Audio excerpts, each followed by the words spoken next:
우리가 구원받는 순간 죄와의 싸움이 끝났다고 생각하는 것은 어리석은 생각입니다. 도리어 구원받는 순간이 죄와의 싸움이 시작되는 순간이라는 것을 우리는 기억해야 합니다. 죄와의 싸움이 결코 쉽지 않은 것은 우리에게 하나님께서 주신 기본적인 아주 근본적인 욕구들이 이 죄와 너무나 긴밀하게 연결되어 있기 때문입니다. 하나님께서 인간을 창조하실 때 우리에게 주신 욕구들이 단순한 욕구에서 그치지 않고 우리를 지배하는 그런 신이 되고 우상이 되어 있기 때문에 이 죄와의 싸움은 결코 쉽지 않은 문제인 것입니다. 창세기 1장에서 3장까지에 보면 하나님이 인간에게 주신 아주 기본적인 욕구들이 8가지 정도로 우리가 구분해 볼 수 있습니다. 첫 번째는 이 음식, 먹는 것에 대한 욕구죠. 여러분, 최초의 타락이 먹는 것으로부터 시작되는 것을 유념하시기 바랍니다. 하나님께서 땅 위에 있는 모든 식물들을 먹는 음식으로 우리에게 주셨습니다. 생존을 위한 욕구죠. 또 성에 대한 욕구가 있습니다. 생육하고 번성해서 땅에 충만하도록 하기 위한 그런 성에 대한 욕구가 없다면 어떻게 이 세상에 번성하겠습니까? 단지 번성만을 위한 것이 아니라 하나님께서 인간에게 주신 친밀함의 축복을 나누는 그런 욕구로서 성에 대한 욕구를 두 번째로 주셨습니다. 세 번째는 이 권력, 권위에 대한 욕구입니다. 하나님께서 인간을 창조하신 것은 모든 피조 세계에 대한 통치자로, 지배자로 생육하고 번성할 뿐만 아니라 땅에 충만하여 하나님이 만드신 피조 세계를 다스리게 하시는 이 일을 하나님께서 우리에게 주셨기 때문에 이 다스림에 대한, 통치에 대한 욕구가 없다면 어떻게 이 세상을 인간이 통치하겠습니까? 우리 인간의 마음속에는 근본적인 이 권력에 대한 욕구가 주어져 있는 것이죠. 또한 즐거움, 쾌락에 대한 욕구가 있습니다. 하나님이 만드신 모든 피조세계를 보시기에 좋았더라 하시는 그 피조세계를 하나님만 좋은 것이 아니라 우리 인간의 보기에도 우리 오감으로 모든 것을 보기에 좋은 것으로, 보기에 즐거운 것으로 하나님이 인간을 창조하셨어요. 뿐만 아니라 다섯 번째로 하나님께서는 인간에게 일에 대한 욕구를 주셨죠. 일. 하나님 에덴 동산을 만드시고 그 에덴 동산을 일구도록 만드셨죠.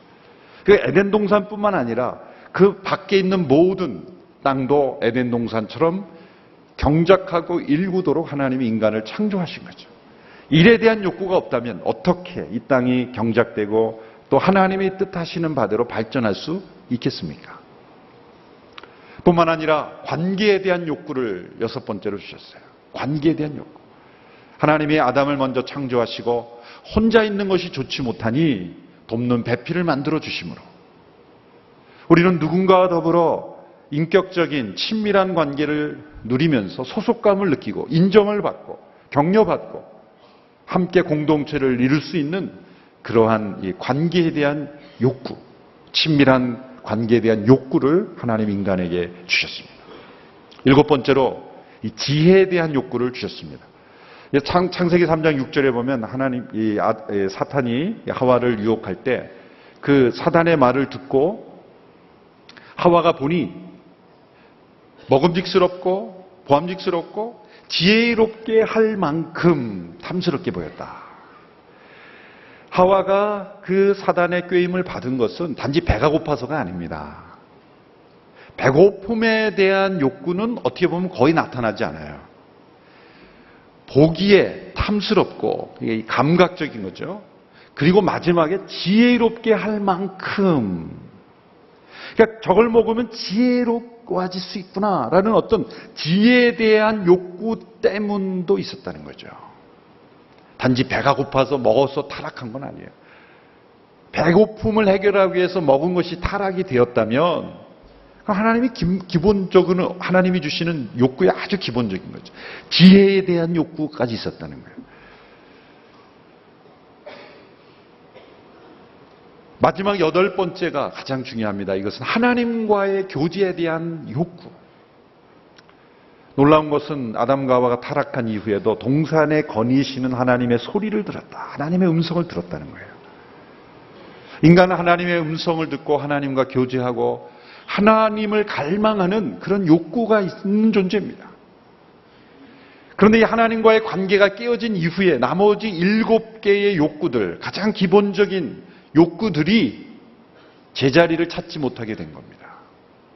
만일 하나님의 음성을 듣고 하나님과 교제하는 가운데 있다고 한다면 나머지 모든 욕구들이 제자리에, 제 수준에, 제 위치에 그 정도를 넘지 않고 존재할 겁니다.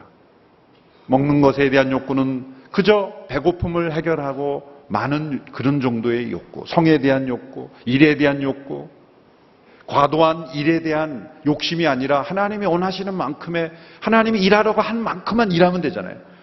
오늘날의 문제는 하나님이 일하라고 하시는 만큼 일하는 게 아니라 자기가 하고 싶은 만큼 일하기 때문에 문제가 생기는 거죠. 관계에 대한 욕구, 쾌락에 대한 욕구, 지혜에 대한 욕구, 모든 욕구들이 제 정도를 넘어서는 욕구가 하나님이 원하시는 인생을 사는 데 쓰임받는 욕구가 아니라 하나님과 상관없이 그 욕구를 만족시키는, 그리고 그 욕구 자체가 우상이 되는, 고삐 풀린 망아지처럼 그 욕구 하나하나가 우리를 지배하고 다스리는 신이 되어버렸다는, 우상이 되어버렸다는 거예요. 래리 크랩이라는 유명한 상담 심리학자가 이런 문제에 대해서 이렇게 말했습니다. 한번 들어보십시오. 우리가 기본적이고 본질적인 욕구들을 충족시키기 위해서 다른 어떤 방법들을 추구할 때 하나님만이 치우실 수 있는 것에 대한 우리의 갈망은 끔찍한 독재자로 변해버린다. 이 독재자는 욕구를 해소할 수 있는 것이면 무엇이든 우리를 추구하도록 우리를 끌고 간다. 우리의 욕망이 우리의 신이 되어버린다. 하나님을 추구하기 위해서 주어진 이 본질적인 욕구들이 순간적인 기분만 좋게 만드는 중독을 부채질하게 된 것이다. 우리에게 주어진 욕구들은 하나님을 섬기고 예배하고 하나님의 뜻을 이 땅 가운데 이루어지게 필요한 기능들인데, 그것을 우리 인간의 방법으로, 자신만의 수단으로 채우려고 할 때 그것은 우상이 되어버리고 우리가 사는 삶은 지옥이 되어버린다는 거죠. 자신의 방법으로 천국을 맛보려는 사람은 욕구로 가득한, 통제 불가능한 욕구로 가득한 지옥의 삶을 살게 되는 것입니다. 여러분, 우상은 아무리 우상 자체를 뽑아내도 사라지지 않습니다. 또 다른 우상이 생겨나는 거예요. 우상은 단순히 그 우상을 제거버린다고 해서 사라지지 않습니다. 수도원처럼 담벼락을 쌓고 안에 들어간다는 욕구가 사라지지 않습니다. 중세 수많은 범죄들이 수도원 안에서 이루어진 건 아십니까? 담을 쌓고 사람을 관계를 끊으면 욕구가 사라집니까? 아닙니다. 또 다른 욕구가 생기는 거예요. 우상은 우상 자체를 제거한다고 사라지지 않고 하나님이 계셔야 우상이 사라지는 거예요. 우상의 자리는 하나님의 자리거든요. 하나님이 계셔야, 그냥 단지 하나님만 믿는 정도로 끝나는 게 아닙니다. 왜? 하나님이 존재한다는 걸 믿는 사람들도 우상이 많거든요. 그러니까 단지 하나님이 살아계신다는 걸 믿는 것으로는 그 우상을 제거할 수 없어요. 살아있는 믿음, 생생한 믿음, 하나님과의 살아있는 교제의 믿음이 있어야만 우상이 사라지는 겁니다. 오늘 우리가 함께 읽은 이 말씀 속에 어떻게 하면 이 욕망이 우상이 되지 않고 욕망의 노예가 되지 않고 살아갈 수 있는가? 그 이유, 그 비결, 그 삶의 원리를 우리에게 가르쳐주고 있습니다. 두 가지로 권면하고 있습니다. 첫 번째는 너희가 사랑을 입은 자녀니 사랑을 받는 자녀답게 살라. 두 번째는 너희가 빛의 자녀이니 빛의 자녀답게 살라. 이 답게라는 단어가 중요한 거예요. 너희가 이렇게 살면 하나님의 사랑을 받는 자녀가 되고 이렇게 살면 빛의 자녀가 된다는 말씀이 아니라 너희는 이미 하나님의 사랑을 받는 자녀이니 받는 자녀답게 행하고 너희가 이미 빛의 자녀이니 빛의 자녀답게 살라 라는 말씀으로 우리에게 내용을 주셨습니다. 요한일서에 보면 이 두 가지 말씀은 요한일서에서 하나님이 어떤 분이신가를 설명할 때 놀랍게도 요한도 이렇게 설명했습니다. 하나님은 사랑이시라. 그리고 하나님은 빛이시라. 하나님을 정의할 때 요한복음에서 하나님은 영이시다 이렇게 정의했지만 요한일서에서 하나님은 사랑이시고 하나님은 빛이시다. 사랑이 곧 하나님은 아니고 빛이 곧 하나님은 아니지만 하나님은 사랑이시고 하나님은 빛이시다. 이 두 가지로 정의한 것처럼 이제 그 하나님의 사랑이신 그 사랑을 입은 자녀요. 그리고 빛이신 하나님의 자녀로 우리가 어떻게 살아가야 될 것인가를 설명하고 있습니다. 첫째로 하나님의 사랑받는 자녀답게 살라라고 말씀했습니다. 오늘날 우상이 되어버린 우리의 욕구, 또 중독 수준이 되어버린 모든 욕구는 거의 모든 욕구들이 어린 시절에 채워지지 않는 사랑과 관련이 있습니다. 자기 자신은 잘 모를 수 있어요. 어린 시절에 채워져야 될 사랑이 있습니다. 부모로부터 혹은 부모가 아닐지라도 누군가로부터 무조건적으로 용납을 받아야 되는, 무조건적인 사랑을 받아야 되는, 아주 어린 시절에 어떤 실수를 할 수밖에 없지 않습니까? 그때에 무조건적으로 용납을 받고 사랑을 받아야 되는 이 사랑의 주머니가 있어요. 이 절대적 이 주머니가 있더라고요. 그 주머니가 채워져야 돼요. 그런데 그게 채워지지 않았다든지 거절을 당했다든지 학대를 당했다든지 상처를 받았다든지 이 사랑의 빈자리가 있을 때 사람이 자라가면서 그 사랑을 채워보려고 할 때 사랑이 아닌 것을 사랑으로 자신의 욕구를 충족시키는 것으로 그 사랑의 빈자리를 채우려고 할 때 사람들이 그 욕구가 우상이 되고 중독의 수준에 이르게 되는 것이죠. 성중독자의 80%가 어린 시절에 학대를 경험한 사람이라는 통계가 있습니다. 어린 시절에 채워지지 않는 그 사랑을 충분히 받지 못했을 때 자라면서 술이나 성이나 도박이나 여러 가지 잘못된 증상으로 자라나게 되는 거죠. 교보문고 건물에 보면 시가 하나씩 계절마다 짧고 인상적인 시가 걸리죠. 참 멋진 시도라고 생각을 합니다. 이번 여름에 걸린 시를 혹시 보셨습니까? 광화문과 그 강남에 있는 교보문고 빌딩에 있는 시를 보니까 너무나 멋져서 제가 한번 읽어드리고 싶어요. 나였던 그 아이는 어디 있을까? 아직 내 속에 있을까? 아니면 사라졌을까? 칠레 시 노벨 문학상을 수상한 칠레 시인 파블로 네루다라고 하는 시인의 질문의 책이라는 시집에 나오는 짧은 문구죠. 나였던 그 아이는 어디 있을까? 아직 내 속에 있을까? 아니면 사라졌을까? 참 깊이 있는 그런 질문입니다. 여러분이었던 그 아이는 어디 있습니까? 여러분 안에 아직 있습니까? 아니면 사라졌습니까? 상담심리학자들은 소위 성인 아이라는 말을 쓰죠. adult child. 어린 아이의 그 경험이, 그 추억이, 그 상처와 그 아픔이 이제 성인이 되었으면 사라져야 되는데 성인다운 심성, 성인다운 그러한 어떤 인격, 성인다운 그런 마음의 상태를 가져야 되는데 몸은 자랐고 이제 나이는 들었지만 그 마음에 있는 심성은 아직 5살, 6살, 10살, 2살, 3살 아주 어린아이였을 때의 그 심리 상태를 그대로 가지고 있다는 거예요. 성장하지 않은 겁니다. 몸은 성장했지만 심성은 성장하지 못했을 때 그런 상태를 가지고 성인 아이다, adult child라는 말을 부르죠. 이 파블로 네루다라는 분이 그 어떤 그런 걸 다 묵상하고 했는지 안 했는지 모르지만 어쨌든 그 연결이 되는 거예요. 나였던 그 아이는 어디 있을까? 아직 내 속에 있을까? 아니면 사라졌을까? 사랑받지 못한 아이가 속에 살아있을 때 성인이 되었지만 아직 속은 어린아이인 거예요. 그 채워지지 않는 욕구를 채우기 위해서 어린아이처럼 때로는 때를 쓰고 자기중심적이고 다른 사람을 생각하지 아니하고 그 욕구를 채우기 위해서는 무엇이든지 할 수 있는 그러한 무서운 괴물 같은 존재가 자기 안에 살아있는 겁니다. 욕구가 우상으로 변해버린 것입니다. 오늘 본문 말씀에서는 이렇게 왜곡된 욕구의 표현을 두 가지로 지적하고 있습니다. 하나는 성적인 문제고 또 한 가지는 이 언어, 말의 문제를 표현하고 있습니다. 3절에서는 이 성적인 문제를 말하고 있고 4절에서는 이 언어의 문제를 말하고 있습니다. 대표적인 것을 사실 말씀한 것뿐입니다. 그 밖에 많은 욕구들도 다 해당이 되는 거죠. 먼저 3절을 같이 읽겠습니다. 3절 시작.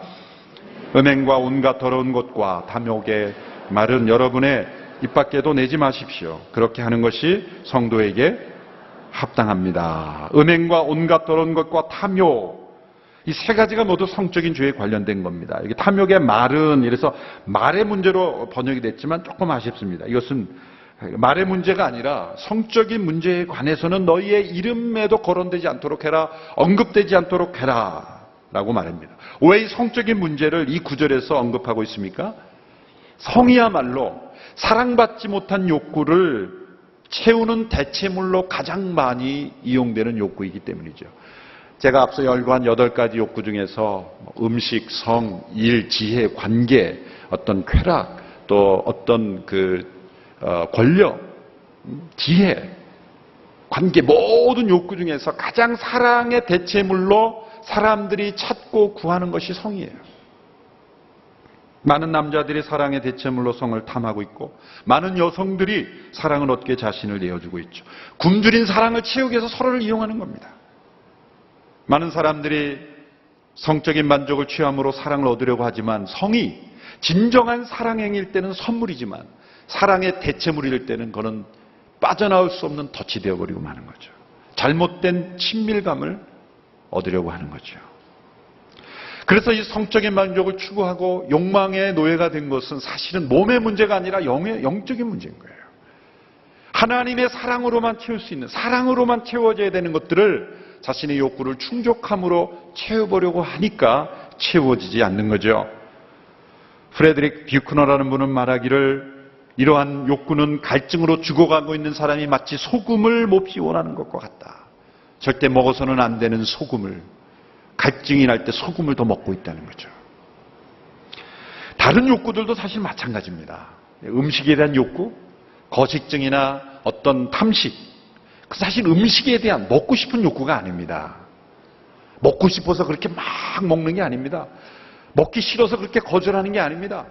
사랑에 대한 욕구예요.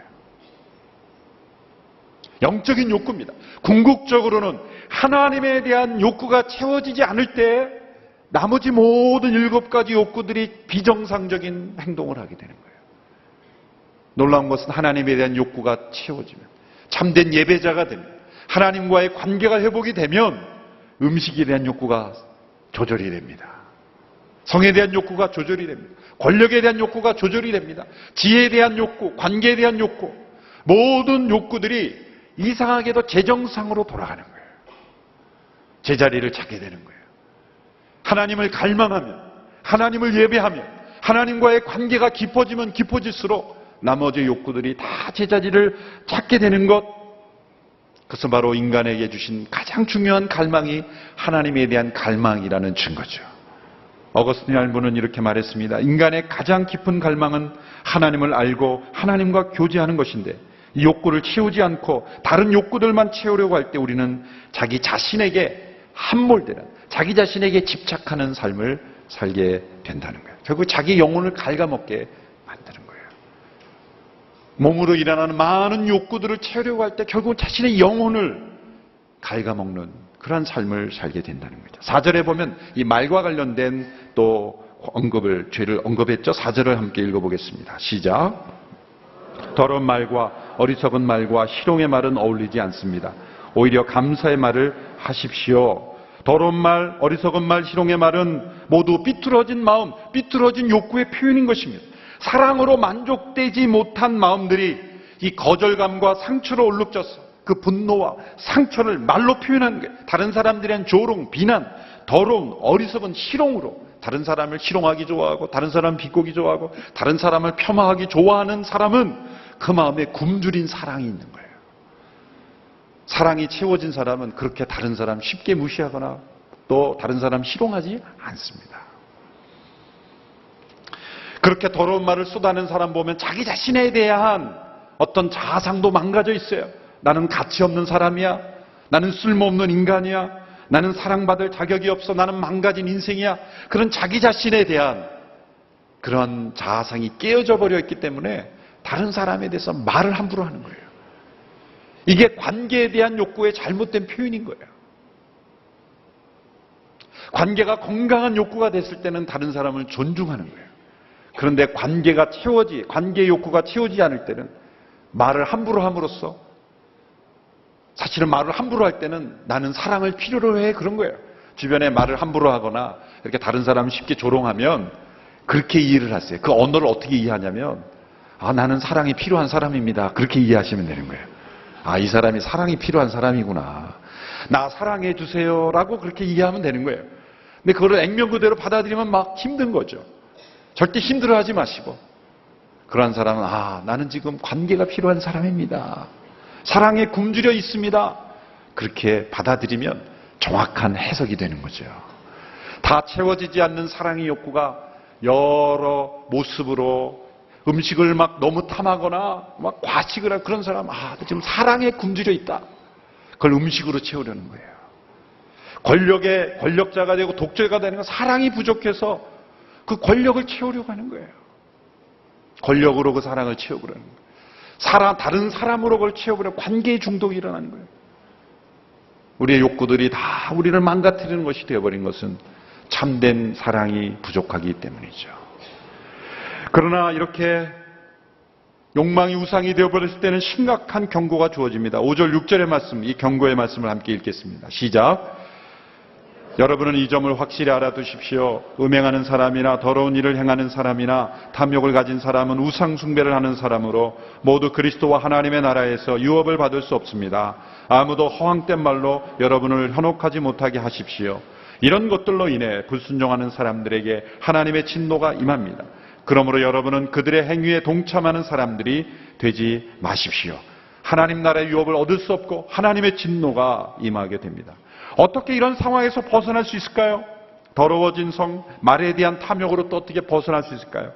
하나님의 사랑을 받아들이면. 비록 자라면서 사랑이 부족했고 부모의 사랑을 받지 못했고 주변으로부터 사랑이 부족해서 성인 아이가 내면에 있고 채워지지 않는 욕망이 있지만 하나님의 사랑을 받아들이면 그 어떤 인간의 사랑으로도 채워지지 않는 그 사랑의 빈자리가 하나님의 사랑으로 채워지면 그 모든 욕망이 제자리를 찾아가게 된다는 거예요.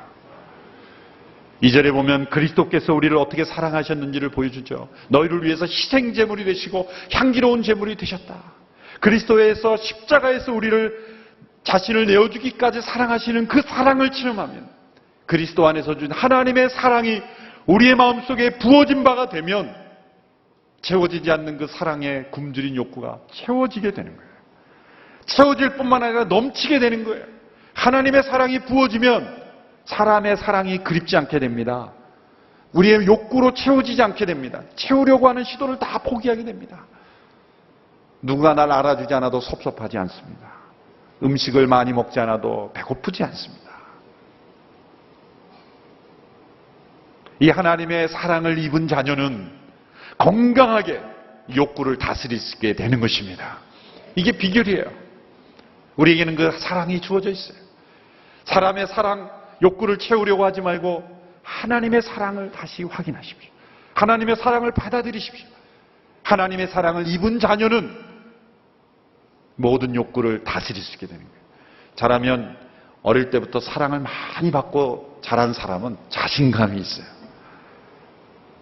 그러나 자라면서 사랑을 받지 못했다 할지라도 하나님의 사랑을 받고 자란 사람은 당당합니다. 자신감이 있습니다.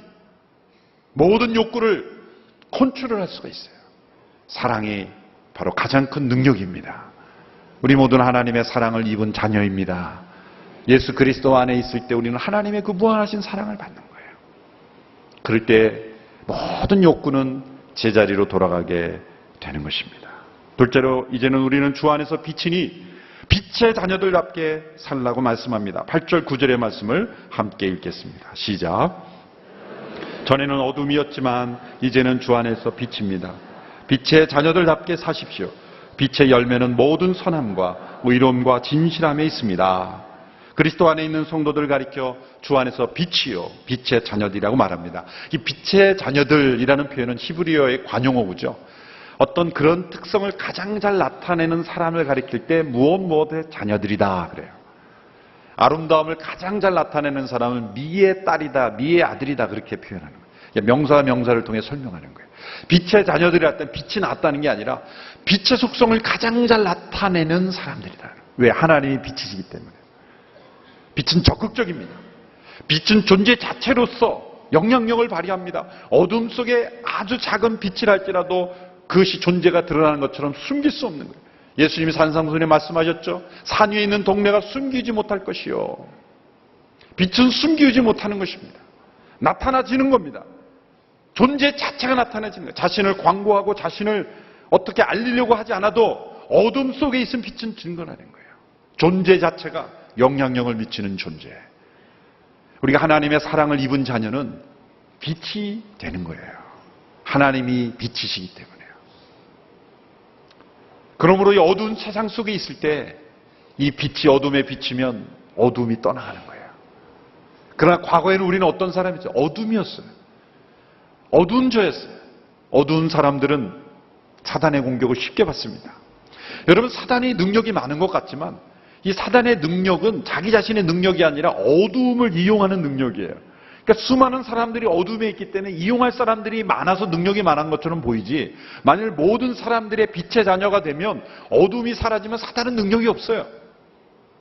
어둠을 이용하는 거예요. 우리 안에 어둠이 많으면 사단이 이용할 그 기회가 많아지는 거예요. 어둠 가운데 있는 사람은 갈 바를 알지 못합니다. 어둠 가운데 있는 사람들은 모든 일에 걸려 넘어져요. 이사야 59장 10절에 보면은 이런 표현이, 아주 재밌는 표현이 있습니다. 이사야 59장 10절에 보시면 우리는 눈먼 사람처럼 벽을 짚으며 다니고 눈이 없는 사람처럼 손의 감각만으로 길을 더듬으며 다닌다. 대낮에도 황혼 때처럼 헛디뎌 넘어지고 건강한 사람 같아 보여도 죽은 사람이나 다름없다. 이게 어둠 가운데 거하는 사람은요, 대낮에도 넘어져요. 헛디뎌요. 다른 사람은 다 문제가 없는데 내가 걸려 넘어지는 문제는 내가 어둠이 있기 때문이에요. 다른 사람들은 똑같은 상황에도 시험에 들지 않는데 시험에 드는 건 내 안에 어둠이 있기 때문이에요. 내 안에 어둠이 있으면 사단이 반드시 어둠을 이용해서 나를 넘어지게 하고 갈 바를 알지 못하게 하고 사단이 나를 공격하는 거예요.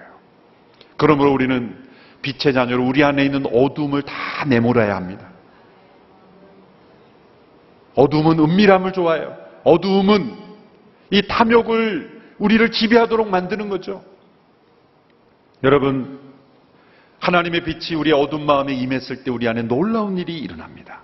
불신의 어둠, 미움의 어둠, 그리고 의심의 어둠, 욕망의 어둠, 모든 어둠이 빛이 비추었을 때 사라지는 거죠. 그리고 열매를 맺기 시작합니다. 선함과 의로움과 진실함이에요. 하나님의 빛이 임하면 자기중심적이 되지 않기 때문에 선한 열매를 맺어요. 하나님의 빛이 임하면 모든 욕구들이 제정상을 차지하기, 제정상의 자리를 가기 때문에 의로움을 맺게 돼요. 하나님의 빛이 임하면 은밀하게 숨길 것이 없기 때문에 진실함의 열매가 나타나는 거예요. 빛은 어두움을 드러내는 거예요. 주 안에서 빛이 된 저희들이 이 어두운 세상 속에 있을 때 그 어둠이 우리의 마음을 파고드는 것이 아니라 빛으로 이 어두운 세상을 비추며 살아가는 존재가 되라 라고 말씀해요. 오늘 본문 11절의 말씀에 보면 어떻게 말합니까? 어두움의 일에 상관하지 말고 꾸짖으라. 꾸짖으라는 건 드러내라는 거예요. 여러분, 우리가 이 세상 속에 살 때 빛의 자녀로 이 세상의 어두움을 드러내고 꾸짖는 우리 모두가 되기를 축원합니다. 뿐만 아니라 우리 안에 있는 어두움도 꾸짖고 드러내는 우리 모두가 되기를 바랍니다. 은밀함 속에 들어가지 않고 하나님의 빛 가운데 자신의 모든 은밀함을 내어놓고 드러내고 꾸짖고 나갈 때 드러나는 곳마다 빛으로 나타난다고 말했어요. 여러분, 빛 가운데로 날마다 행함으로 어두운 가운데 있지 않고 사단의 도구가 되지 않고 하나님의 도구로 쓰임받는 우리 모두가 되기를 축원합니다. 선함과 의로움과 그리고 진실함의 열매를 맺는 빛 가운데로 걸어가므로 숨겨진 것이 없이 은밀한 것이 없이 나타나는 것마다 다 빛의 열매로 나타나므로 하나님께서 우리에게 허락하신 모든 인생을 빛 가운데로 걸어가는 축복된 인생이 되기를 주님의 이름으로 축원합니다. 기도하겠습니다. 살아계신 하나님 아버지, 저희의 연약함을, 저희의 굶주림을, 저희의 이 채워지지 않는 사랑의 빈자리를 하나님의 사랑으로 채워주심을 감사합니다. 저희 어두운 마음에 빛을 비추어 주셔서 빛 가운데로 걸어갈 수 있는 빛의 자녀가 되게 하신 것을 감사합니다. 주님, 우리의 욕망을 다스리는 저희가 될 수 있도록 인도하심을 감사합니다. 하나님의 사랑을 입었으니 이제 하나님의 사랑을 입은 자녀답게 사는 저희들이 되기를 원합니다. 주 안에서 빛이 되었으니 빛의 자녀들답게 사는 저희들이 되기를 원합니다. 어두운 세상 속에 승리하며 살아가는 우리 모두가 되게 하여 주시옵시고, 우리 안에 있는 어두움은 떠나가고 하나님의 빛으로 비추어 주시옵시고, 작은 어둠이라도 우리의 마음속에 있지 아니하고 하나님의 빛으로 치료하시고 우리를 고쳐주시기를 간절히 원합니다. 예수님의 이름으로 기도하옵나이다.